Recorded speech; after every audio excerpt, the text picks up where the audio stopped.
Hi, I'm Josh, and I'm here on my widest lens because we're working with the Moog Matriarch today, which is wider than the average groove box, which I normally film at my desk. Now, the Moog Matriarch is a four-voice paraphonic, not fully polyphonic, analog synthesizer, and it's got all the fun little patch points that you can patch different things from one out into another input. Got a great sound. My cats have been walking around on it, so I don't know exactly what kind of sound we have on here right now. Something kind of harsh. Well, anyway, we're going to make a somewhat, let's say, spacey, ambient little sound on here, and we're going to walk through the different steps that we'll go with, mostly going from left to right, because that's the classic video game protagonist travel direction. We're going to start at our oscillators.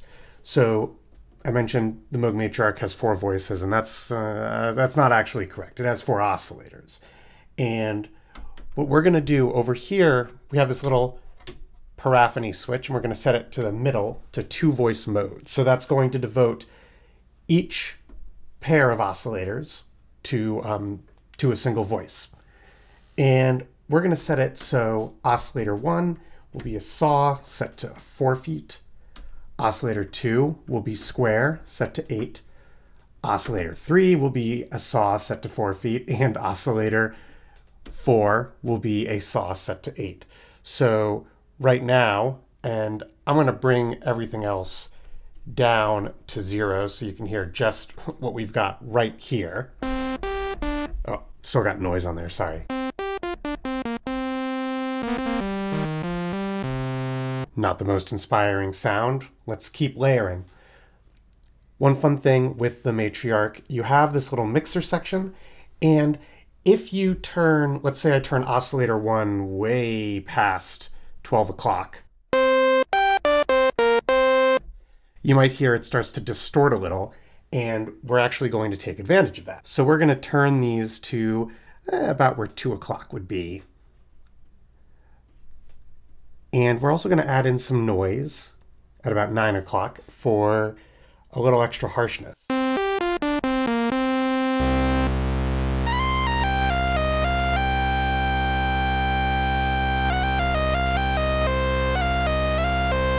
We're not done. Let's move on to the filters. For the filter, now it scoops out the high tones when we have it in this stereo low pass mode,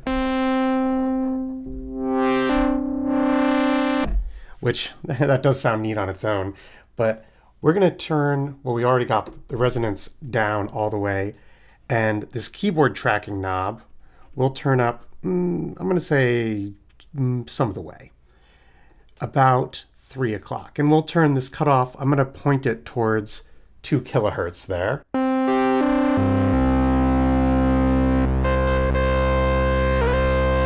Next, we're going to come over to the envelope generators. I mentioned that you have all these patch points. By default, these envelopes are routed to filter and amplitude. You can tell because it says so. For the filter on the envelope, we're going to turn attack to 0, decay to 0, release to about 9 o'clock, and sustain we'll leave all the way up. And I'm going to turn the envelope amount down a little bit.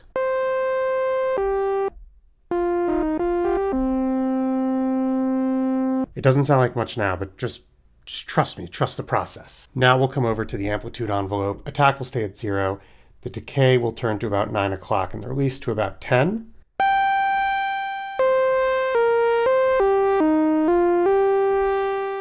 And we'll push the sustain all the way up. So now if you listen, you'll hear that the notes swell at the end. That is because the filter for the envelope is releasing the envelope before the filter for like the volume of the oscillators has finished. And we can turn the envelope amount up a little more to get a more dramatic effect. Next, we're going to come over to the delay in this fun little purple module. So the Matriarch's delay is it's an analog chip and sounds beautiful. I'm going to turn up the mix a little bit.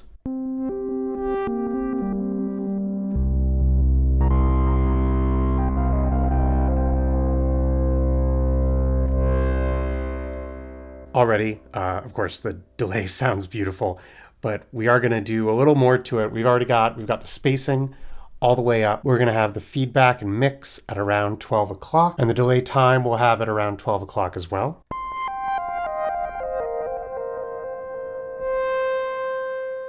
Now, let's make use of some of these patch points. First, I'm going to take this triangle wave from the LFO, and I'm going to patch that into our feedback control. So this is going to undulate how much of our delay signal feeds back into itself.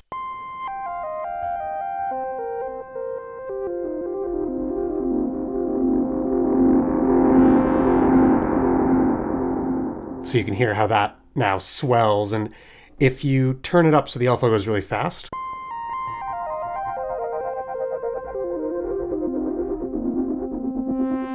you get this cool warbling. And we'll put it a little bit in the middle of those. Next, we're going to come over to this modulation. And if you turn the waveform dial all the way over, there's this kind of squiggly looking wave. That is a slewed random. So it goes from random values, but it doesn't jump between random values. It moves smoothly from value to value. And we'll take the wave out from there and send it to the mix in on our delay module. So that will now undulate somewhat randomly how much of our dry signal is getting mixed in to the delay. And then the feedback of that delay is getting modulated here. So altogether, it sounds like this.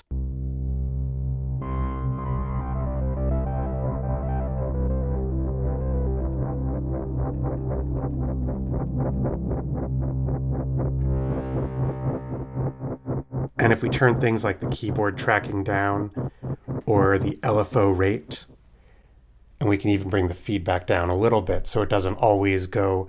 When the feedback knob is like up here, any value past about 12 o'clock, I believe, you're going to get pretty much an unlimited feedback loop. So if we turn it down a little bit more, now the LFO will push it past that less often.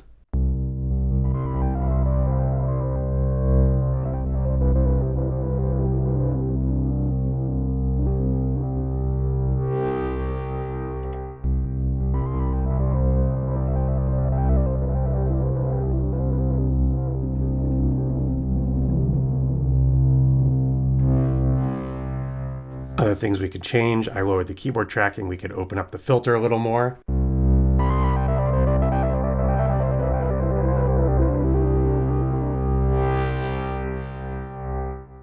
But this nets you a fun, very like atmospheric sound on the Matriarch.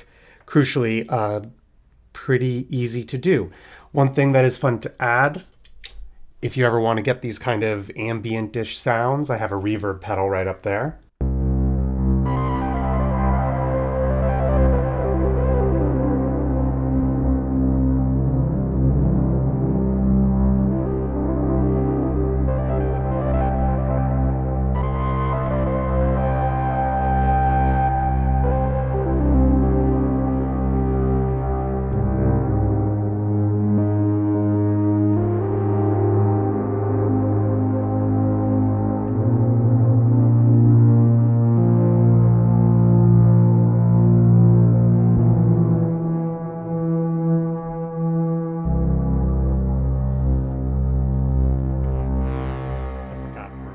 We couldn't hit more than 2 notes, and I tried to do a 3-note chord, and I have learned the error of my ways.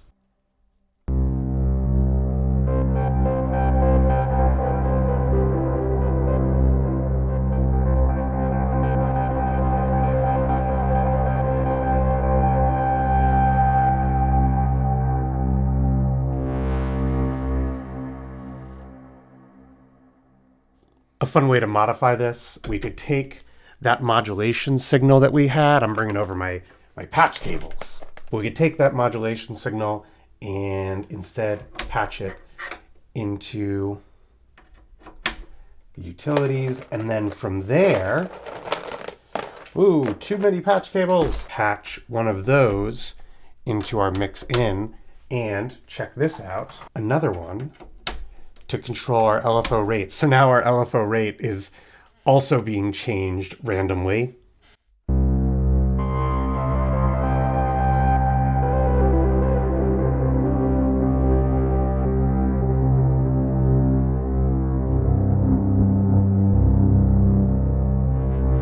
And we still have that, the reverb on.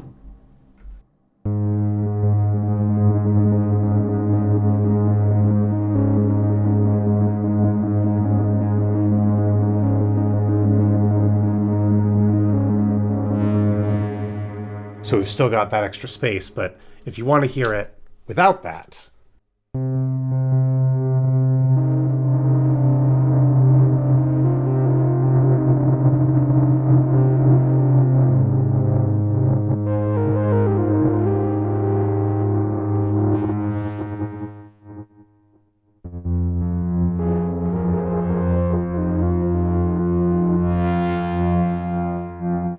so very simple patching.